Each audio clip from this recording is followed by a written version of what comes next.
Okay, so in yesterday's videos, I showed you how to do a confidence interval with a slope.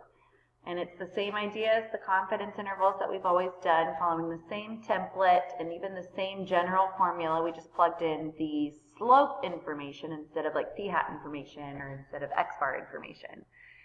Well, the same idea is going to go for what we're doing today. We're going to do a significance test for slopes. Think of it as more of like the one sample, not the two sample that you did a couple chapters ago. But we're going to follow the significance test template using the same formulas, same general formulas, but we're going to do it with slopes instead of p-hats or x-bars. Okay, so I'm going to actually be doing this on the exact same example that we did yesterday when we talked about GPA versus ACT. And just a refresher, from yesterday, we had I'm going to just write this up here.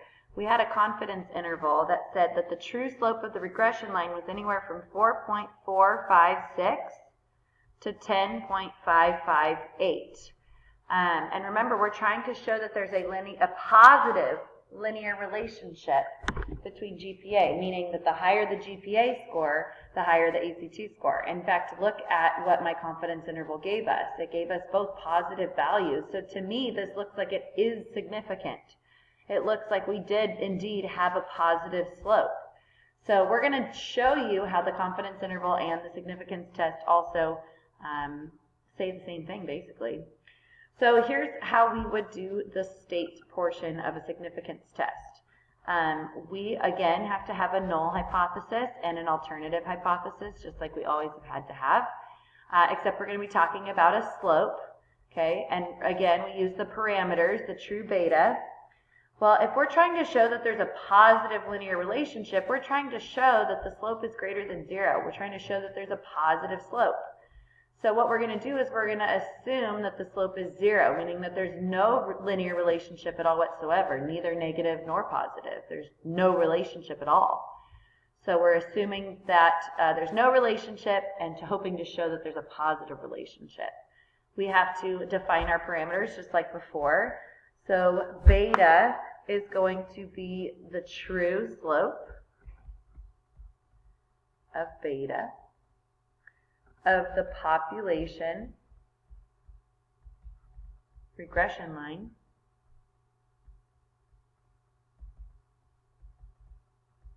of ACT versus GPA. All right, so we defined our parameter, and of course in all the states that we always do, we need an alpha level. I'm going to go ahead and set it at 5%. Okay, and I believe that the confidence interval we did was 95% confidence, from yesterday. So it should work out nicely talking about those two. Now, the plan, we always have to name it. Well, the plan yesterday, or the name yesterday, was a T interval for beta, but we're not doing an interval. We're doing a test. So we're going to call it a T-test for beta. Okay? And guess what? All the conditions are exactly the same as yesterday. I already went through all of these. I looked at the scatter plot. The GPA of ACT versus GPA, it was fairly linear. We talked about 9 is less than 10% of all the students in the school, but we should also add in that the random sample ensures that individual observations are independent. Okay, again, I missed that in here. We looked at the histogram of residuals. It shows no outliers or strong skewness, which means it's approximately normal. Equal variance, the residual plot we looked at yesterday had random scatter, and we have a random sample of 9 students. It's all the exact same stuff we had yesterday in the confidence interval, so I'm not going to spend too much time on that. The due portion, okay, so just like all other significance tests, we're going to look at the sampling distribution, assuming the null is true. So this is a sampling distribution of beta. And if the null hypothesis was true, then my beta would be at 0. But we got a sample. Now remember, the least squares regression line yesterday gave us a slope of 7.507. That's just something you had to remember from yesterday. You could page back and look if you need to. So the slope that we got was 7.507. We want to know what's the chances of getting a slope that is this extreme or more extreme if the true slope was really 0 with no relationship. So this is kind of the picture that we're going to use. So this is the general formula we've always used for significance test. Test statistic equals statistic minus parameter divided by standard deviation of the statistic. And I showed you the last couple days that the test statistic we use for slopes is the t. Now the statistic this time is b for the slope minus a parameter which is beta, the true slope, divided by the standard deviation of the statistic. Again, it's the standard error of the slope, which we are usually going to be able to get from our Minitab output. So let's go ahead and continue. I'm going to say t is equal to the slope that we had, 7.507, minus the claim of 0 divided by the standard deviation of the statistic. Well, if you scroll down, I showed you this yesterday, I gave you the Minitab down at the bottom. So here was the slope, and here's the standard error of the slope, 1.29. So that's what we're going to use here, 1.29, okay? So all you got to do is work that out. It comes out to 5.82. That's your test statistic t. Remember, we always want a test statistic as well as a p-value. Well, because we're using a t distribution to find the p-value, we're going to look at a t distribution. In fact, I just noticed I'm using a t, which means we always have to list out the degrees of freedom. Now remember, my sample size was 9. With slope and regression, we have to do n minus 2. So our degrees of freedom is 7. So I'm going to switch this to the calculator to remind you guys how to find a p-value with a t distribution. I will show you, I guess, in both calculators because they will look a little bit different. Let me turn on the light so you can see it a little bit better. So remember, a t distribution is in the distribution section of your calculator. We're going to go second distribution. I'm going to go ahead and do it in both calculators. And we are going to go down to t-CDF because it's the combined distribution. Now remember, the old calculators make you do it by parentheses. The new calculators have you type it in. Well, t-CDF, if you look at our picture, the lower bound is the slope. The upper bound is just something really high, okay? So the lower bound is the test statistic that we use. We don't actually use the slope. We always use the test statistic, 5.82, with an upper bound of 999, and we always have to put in the degrees of freedom, which in our case is 7, okay? That's how you do it in the old calculator. Or the lower, you put in the test statistic. The upper is just something big with the degrees of freedom of 7. When you paste it, you end up noticing that they're the same. So when I hit enter, that's your test statistic. Now notice it's times 10 to the negative 4. So in other words, that's 0.0003. So that's a very, very small p-value. So again, when you're showing the reader how you did it, you have to say what you typed in. You used t-CDF. You typed in the 5.82. with an upper bound of 999 and a degrees of freedom of 7, and then make sure you label that. Here's the lower, here's the upper, here's the degrees of freedom. And we got a test statistic of 0.000325. Very, very small p-value, okay?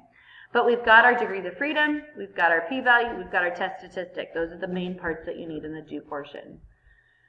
So that comes to our conclusion. Feel free to pause the video and write the conclusion out and see how much you remember of the conclusion. So let's check your conclusion. Assuming the null hypothesis is true, that beta equals 0, or in other words, there's no relationship, there's a 0.00032 probability of obtaining a what value? A b value, because it's the slope that we looked at, of 7.507 or higher, purely by chance. We use the picture to fill this part out. This provides strong evidence against the null hypothesis and is statistically significant at alpha equals 0.05. And again, that's because 0.0003 is indeed less than 0.05. Therefore, we reject the null hypothesis and can conclude the, actually I'm going to say, and can conclude I'm going to go up and use the wording on the top. Can conclude there is a positive linear relationship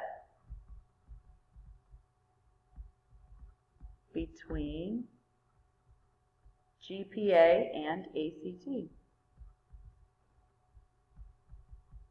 Okay, so there's your conclusion. So there's our full significance test. It's very, very similar to the type of stuff that we've been doing. We just have to change the slight work for the slope instead of p-hats and x-bars. So just a reminder of how the Minitab works.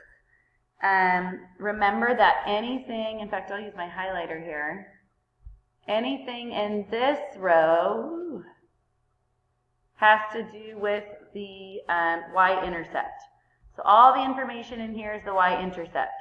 The only one that we actually want is this one, because this is the actual y-intercept. This is the coefficient of the y-intercept. We don't want the slope, the standard error, we don't want the t, we don't want the p of the y-intercept. But when we get to this row is all slope information. Well, that's what we're dealing with right now, slope. Okay? This is the actual slope, slope coefficient. This is the standard error of the slope, or what we call the SEB. This is the t value. Notice that's the exact same t value we got up here, 5.82, 5.82. That's your test statistic. And the p-value. Now, remember that this is a two-sided p-value, but what we just did is a one-sided test. So if you divide that by 2.00065511, I'm doing it in my calculator right now, divide by 2, that gives you 0.00032, which is what we got above. Okay, 0.00032. So all of this information is actually really helpful for us. That's the p-value. All this information is helpful for us in terms of confidence intervals and significance tests. Remember that this is the standard deviation of the residuals. This is R squared, which we won't really use this chapter, but we did use it way back in the beginning of the year. And we never use R squared adjusted. Okay, so realistically, you're never going to use any of this stuff from the y-intercept. This is the only one you're ever going to use for the y-intercept. Tons of information here about the slope, and then a couple other things down here. So, here's what I want you guys to do. I want you to try the next example before watching the video. On the video, I'm just going to kind of click through what the answers are, just to refresh your memory of what it is. I will go through a little bit more detail of the plan process, making sure you guys really understand how to check the conditions there. But I want you guys to try it by yourself before watching the next video. Okay?